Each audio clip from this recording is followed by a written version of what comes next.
everybody, Melon here. Welcome back to another episode of Teardown. Today we are going to be doing a full teardown of the Edifier Hecate G3M Pro. Now this was a very interesting little mouse that did have a really good hybrid gaming kind of use case, kind of similar to the Keychron mice. However, this mouse had a very cool differentiating feature where it has these little switches on the bottom where you can switch these switches from a standard regular click to a silent, more tactile click. Now, of course, I did cover how this worked in my full review, but I did want to do a full teardown on this unit just to kind of highlight this cool little mechanic here, and of course show you how to service the unit yourself. Now, for this teardown, you will need a couple things. You will need something to keep track of your screws. I like to use an ice cube tray, and you will also need a precision screwdriver set. Now, all the screws inside the G3M Pro are pretty standard, so you won't need anything too fancy, but having some smaller starhead screwdrivers will definitely help you with your teardown. But once you have that, you are ready to go, so let's go ahead and tear down the Edifier Hecate G3M Pro. Alrighty, so first off, what we're going to have to do is we're going to have to remove the stock skates. Now, I already removed the stock skates on my unit just because I didn't really like the stocks, and I put on the Tiger Ice Yangtze dots instead, but you can remove the stock skates very easily. You can just take a flathead screwdriver and just pop them into these little slides here, here, and here, and that'll pop these stock skates off very, very easily. Next up, what we can do is we can go ahead and remove these two screws at the bottom of the mouse here. Alright, and then with those removed, we can go ahead and do the standard procedure for opening up mice, where you're going to go and take your two fingers, you're going to put them on the side of the mouse here, and you're just going to put a little bit of pressure, and you can see how the back of the mouse will kind of crack open like that. Once that's done, you can get a fingernail in there and just run it along the side of the mouse to release the clips. There's a clip here and there's a clip here. You can go ahead and release the clips and the shells will come off. Now the shell is hooked into the front of the mouse by two little prongs here, so what I'd advise is pulling from the bottom and then just gently lifting from the top, and you'll see how those little hooks will come off. Now once you get it open, you will notice there is a ribbon cable here for the side button PCB, so don't rip the shells off. You'll have to remove this cable first, so just go ahead and kind of nest them into each other like this. And this is a standard clip cable, which is great for us. You can just reach in with your fingernails, pull up these two sides, and then you can just gently pull the ribbon cable out just like that, and that is how you remove the top and the base shell. Now with the top and bottom shells removed, we'll go ahead and put the bottom shell aside for later, and we'll talk about this top shell first. Now the top shell for the G3M Pro is pretty straightforward, however is a little unique because there is separate PCBs for the side buttons and the scroll wheel, which is something I haven't quite seen before, so this is going to be a little different from a more traditional teardown, but I'll guide you guys through the entire process. So first off, we're going to go ahead and remove the four screws anchoring in our scroll wheel here. Alright, now once those are out, in order to get this little kind of scroll wheel PCB out, you do have to pull straight up, because when I get it out, I'll show you this is using a very unique connector to attach it to this board. So be very careful with this. Don't pull to the side or pull forward. You have to pull straight up. So what I recommend is grabbing from the bottom here best you can and just gently pulling straight out just like that. Now you can see here that this is that unique connector I was talking about. I haven't seen a daughter board use a connector like this. This is something very unique. So just be very careful with these pins. If you do damage them, you will break your entire scroll wheel PCB here. Now you can't remove the scroll wheel from this unit because if you pull the scroll wheel out, it hits this pillar switch here for the main button. So you can't take out the scroll wheel, but the entire piece is replaceable, which is nice to see. All right, now next up, let's do the side button PCB. We'll just go ahead and remove these three screws here. Alright, and then with those removed, you can go ahead and reach in and just gently pull this PCB out the best you can. It is a little tricky to get a hold of it, but once you pull it off in the back, it will come off in one solid piece. And then once you get it out, there's really not too much to talk about here with this side button PCB. It's pretty standard. You just have your 1.0 white dot side buttons, you have a 1.0 yellow dot for the DPI button, and you have this little pillar kind of feeder for the LED light at the top of the shell. You can also see this kind of hollow 2x2 Lego piece connector. That is the connector for the scroll wheel PCB that threads into the top here, but not really too much to do with the side button PCB here. Pretty straightforward overall. We'll put that to the side for later. Now next up, we can go ahead and remove these side buttons. Again, pretty similar process to a lot of those side buttons we've done before. All you're going to do is put your fingers on the outside, push the side buttons in, and then the side buttons are anchored in by a connector here and here, so you can just gently kind of pull it off with your finger, and the side buttons will come off relatively easy, and they'll slide right out of the shell, and there you have your side buttons. And then next up, we can go ahead and remove our main click. So we'll go ahead and remove the screw from here and the screw from here. Alright, now once that's done, you can go ahead and remove the main clicks. Now these are a little harder to take out than normal because you can see they are on these little plastic threaders, so you do have to do a lot more force than you normally have to do to get these out. So if they fly out of your shell, don't worry about it, you just took them out normally. So just go ahead, pull from the back as you normally would, and you'll see they pop out just like that. We'll do the same thing on the other side here. Definitely probably one of the hardest main clicks I've had to take out of a unit before because this kind of plastic threading, but at least it does anchor them really well, which is fine. So we'll put this main buttons aside for now. And then lastly, you can also remove this DPI button from the top shell if you want to. Now, just because there is the little threader for the LED here, I'm going to leave it intact because these are very difficult to get back into place. So I'm going to leave it in place, but you can remove it if you want to. But that is everything for the top shell of the G3M. Let's go ahead and work on the base next. Alrighty, so here we have the base of the G3M. Now, as I talked about in my full review, there is this dual kind of button situation here. So you have your 1.0 blue shell pink dot switch here, and then you also have a 1.0 silent button here that is kind of reminiscent of like a scroll wheel click, kind of like what we saw at the top of the mouse here.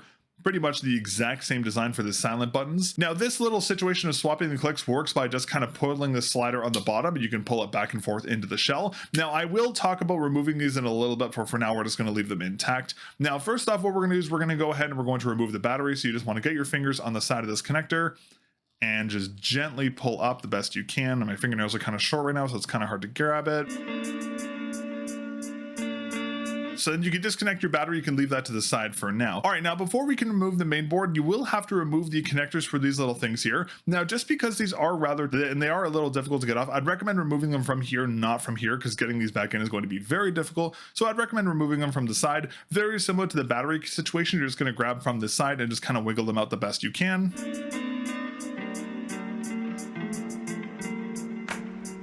Now, quick note here, when you take these out, these little housings might slip up a little bit because it's so hard to pull them off of this connector. If they do come off, just put some pressure onto the top of them just to push them back into place. So now that those are connected, we can go ahead and remove our main board. So we'll go ahead and remove the screw from here, here, and here.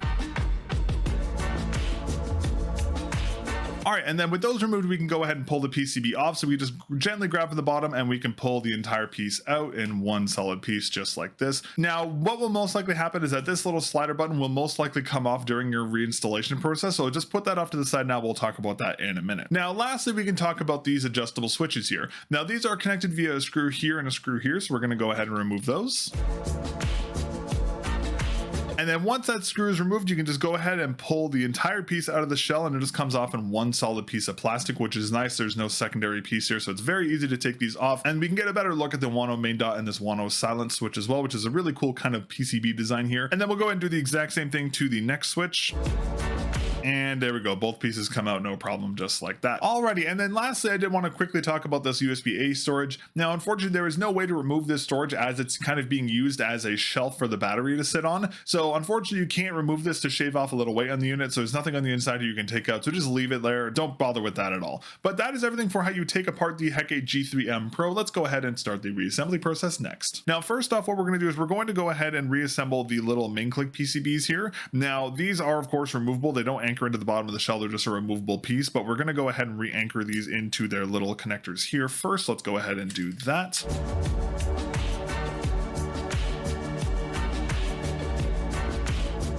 All right, now once the main boards are secured in, all you have to do is go ahead and remount these into the shell. So you can just kind of loosely mount them into the top position here, just like that. And you'll see they're set to the silent mode. You can do the same thing on the other side of the mouse here, and they just kind of gently go into place, and just make sure they still actuate back and forth if you press them on the bottom. And then next up, we have to go ahead and remount this little button on the bottom here for the power button. So just like a lot of other mice we've seen, there is a connector on the bottom here that does correspond to the shut off button on the bottom of the mouse here. So make sure this is set to the off position, which is the lowest one, and you want to install it into the shell like this, where it will go on, off, just like that. Now make sure you have it into the off position, and you want to make sure it stays in the bottom of the shell, just like that. Then next up, we can go ahead and we can take our main PCB, we can put that back in. Again, make sure this tiny little switch on the bottom is set to off, and make sure everything else is lined up. We'll go ahead and we'll put that over the PCB here and just slide it into place. Once you notice that the PCB is kind of level with these screw holes here, put your finger on the top here, flip the board over, and just make sure this little switch works. Make sure it still actuates on and off, and you are good to go. Next up, we can go ahead and re-put in the 3 anchoring screws for the main board.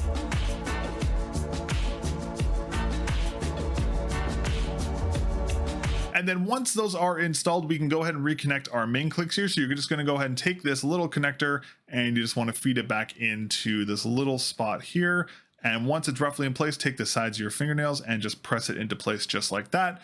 And same thing on this side, exact same situation. Just go ahead, mount it into place roughly, take your fingernails and pull it down into place just like that. Now, I'd also recommend doing the battery as well right now. Same situation as the main clicks, just kind of put it in like this and just shimmy it down with your fingers like this. Now, a quick little precautionary step here before you proceed. Just because these are using a secondary connector, there could be issues with this connector not making proper contact or something. There could be a million things that could cause this not to work for some reason. So just to be cautious, what I recommend is I recommend you flick your mouse on, go ahead and connect it to your computer, and just double check to make sure that these buttons still actuate and they still work on your computer. If they're not registering, reseed these contacts or reseed these contacts that may have gotten loose. That should fix your issue, just because these can be a little finicky sometimes. So if you have any issues with them, just go ahead and reseed them. But once you've verified everything works on the baseboard here, you can go ahead and flick the unit off, and we'll put this off to the side for now, and then we can go ahead and deal with the top shell. Now, the top shell is a little different from other ones we've done previously, but nothing too serious. First off, we're going to go ahead and we're going to remount our main clicks.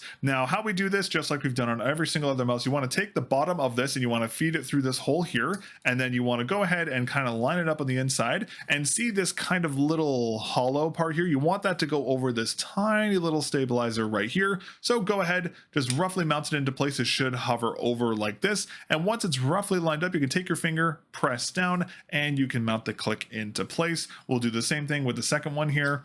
In through the bottom, line up the stabilizer at the top of the mouse, give it a little shimmy to get it into place, press it down, and you are all set. Now, just a quick note here, you want to make sure that all these little plastic standoffs are all the way through. You can see how on this mouse button they're not all the way in. You want to make sure you press these down all the way so they're making full contact. If you don't push them down all the way, it can cause some unevenness with your main click, so be careful with that. Now, next up, we can go ahead and put back in our anchoring screws. Now, as I always say when I talk about main screws, be very, very careful with these. If you over tighten your screws, you will lose the natural kind of rebound on the clicks, and if you under tighten them, they'll just be kind of floppy like this. So be very careful when putting these screws back in. You want to turn them until you feel a little bit of tension. Don't over tighten them. The moment you feel any kind of feedback from the screw, stop screwing.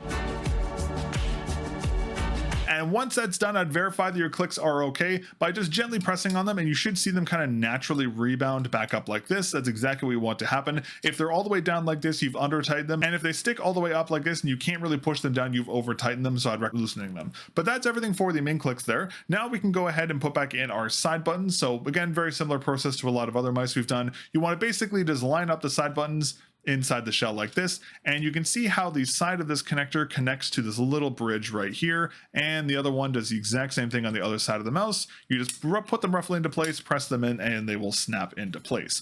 Now that that's done, we can go ahead and put back in our side button PCB here. So this is going to go in this orientation with the clicks facing outwards like this, and it's just going to gently sit on top of its little standoffs right here. It can be a little difficult to line it into place, but once you get into place, it is good to go. And then once that's into place, you can go ahead and put in your retention screws.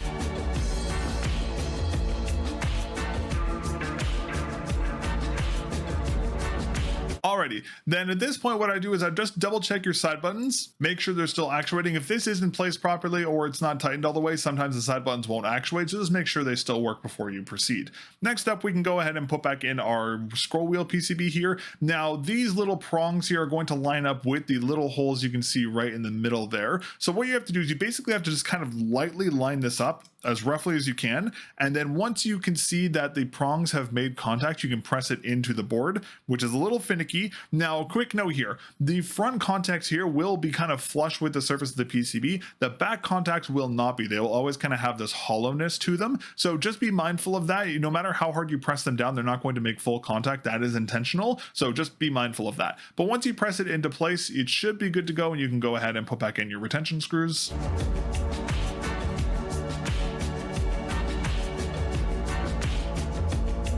Alrighty, so that is everything for the top shell here. Let's go ahead and connect it to the base shell. Now this is very, very straightforward. This is probably going to be the easiest one we're going to be doing in a very long time. Basically, all you need to do is you need to take this ribbon connector here, and you want to connect the ribbon side here with the gold contacts facing into the mouse like this. So you want this little blue piece of plastic facing outwards. So what you want to do is you want to go ahead and take your main board to see these little clips here. You want to just gently pull these up just like that and just kind of hold it open. So what you want to do is you want to take the blue side of this connector with the blue facing out. You want to thread it onto the inner side of this little connector here. So you're going to go ahead and just gently line that up the best you can. I'm going to try and show you how to do it, but it's very hard to do this while I'm holding it in the air.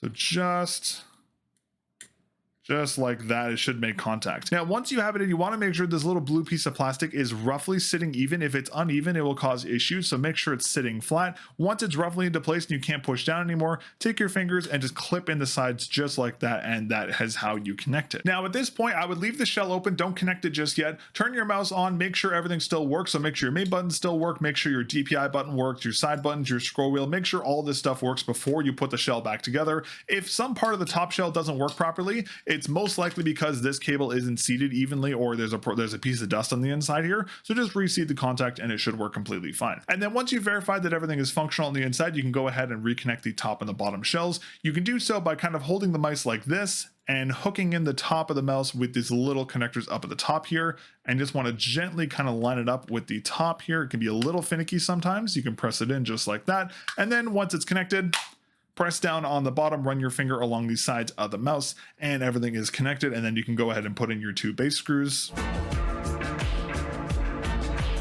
And once that's done, that is everything. You have successfully disassembled and reassembled your Edifier Hecate G3M Pro. Overall, a surprisingly repairable mouse. I definitely thought this kind of unique main button switch here was going to complicate this repair to an extent, but it's actually very, very simple and very well implemented, which is a really, really cool thing to see. So props to Edifier there. They've done a really good implementation. It's actually very, very well done, and this unit is surprisingly serviceable. Again, given that this is a budget mouse, realistically speaking, you're probably not going to be servicing this mouse at all, but at least cleaning the unit is fairly easy to do so. But that is going to be everything for today's teardown video. Thank you very much for watching as always. If you guys would like to see more teardown videos like the one I just did here for the G3M Pro, be sure to get subscribed. I do this for all the mice I cover here on the channel, so if you'd like to see how more mice are built on the inside, be sure to get subscribed. Also, if you'd like to support what I'm doing here with this teardown project and all the other things I'm doing here on the channel, you can become a member here on YouTube. That is the best way to directly support the channel, or you can use my affiliate codes down in the video description at Lethal Gaming Gear, Mech Keys, Raven Mouse Pads, and TJ Exclusives, and a couple other places to help support the channel that way. But that is everything for today. Thank you again for watching. Thank you again to Mech Keys for sending us out for a review. I greatly appreciate it, and I will catch you guys in the next episode of Teardown. Peace.